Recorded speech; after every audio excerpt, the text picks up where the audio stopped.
বাংলাদেশ গত 54 বছরে জুলুমের শিকারে পরিণত হয়েছে।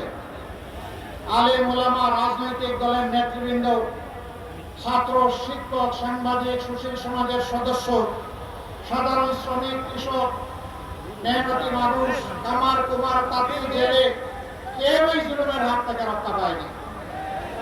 সবচেয়ে বড় মুসলিম দল বাংলাদেশ জামাতে ইসলামী।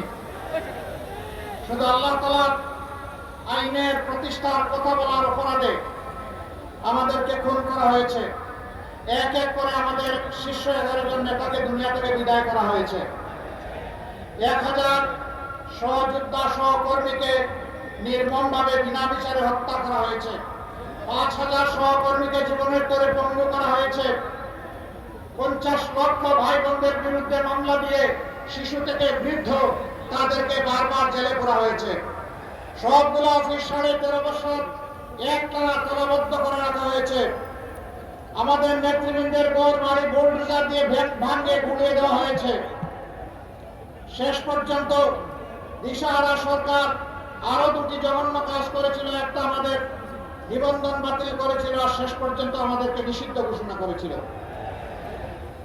কিন্তু যখন আল্লাহ রাব্বুল আলামিন 24-এর 5ই আগস্ট এই জাতির জীবনে একটু স্বস্তি দান করলেন, আমরা কোনো মিছিল করলাম না, আমরা কোনো মিটিং করলাম না, আমরা উচ্চাসা পেতে করলাম না, আমরা আল্লাহ তাআলার শুকরিয়া আদায় করার জন্য সেজদায় পড়ে গেলাম যে আল্লাহ আমাদেরকে এই জগদ্দল পাথর আমাদের বুকের উপর থেকে সরিয়ে দিয়েছেন। আমরা সেই মহান মুনিবের শুকরিয়া আদায় করলাম। 5 আগস্ট রাষ্ট্রেই আমরা ঘোষণা করলাম যে সংগঠন হিসাবে জামাতে ইসলামের উপর যত জুলুম করা হয়েছে, আজকের এই মুক্তির বিনিময়ে মহান আল্লাহ তাআলার শুকরিয়া আদায় করে বলছি, একজন জালিমের বিরুদ্ধে দল হিসাবে জামাতে ইসলামী কোনো প্রতিশোধ নেবে না। আমরা কথা রেখেছি, দল হিসাবে কারোর উপর থেকে আমরা কোনো প্রতিশোধ নেইনি। তবে এও আমরা বলেছিলাম, যারা খুন হয়েছেন, আহত হয়েছেন, পঙ্গু হয়েছেন, গুম হয়েছেন, যাদেরকে ব্যক্তিগতভাবে ক্ষতিগ্রস্ত করা হয়েছে, অবশ্যই আদালতে গিয়ে ন্যায় বিচার চাওয়ার এবং পাওয়ার অধিকার তাদের আছে। যদি এরকম কেউ ন্যায় বিচার চান, আমরা তাদের পাশে দাঁড়িয়ে মজবুতভাবে তাদেরকে সমর্থন এবং সহযোগিতা দেব। একই সাথে কথা হুঁশিয়ার করে দিয়ে বলেছিলাম, সাবধান, মামলা করতে গিয়ে একজন নিরপরাধ মানুষের নাম তালিকায় অন্তর্ভুক্ত করা যাবে না। আপনারা শুনে খুশি হবেন, সারা দেশে আমরা লাখ লাখ হাজার হাজার মামলা করি নাই, সব মিলে 750-র মতো মামলা হয়েছে। 8টা মামলায় একজন করে মাত্র আসামি আছে, দ্বিতীয় কোনো আসামি আমরা খুঁজে পাই নাই, তাই 20টা আসামির নাম আমরা লিখি নাই। আমাদের কর্মীরা আমাদের কথা রেখেছে, আলহামদুলিল্লাহ। সেই জায়গায় অনেকে শত শত মানুষ, এমনকি হাজারো মানুষকে মামলায় ঢুকিয়ে মামলা বাণিজ্য করেছেন। সম্মানিত সিলেটবাসী,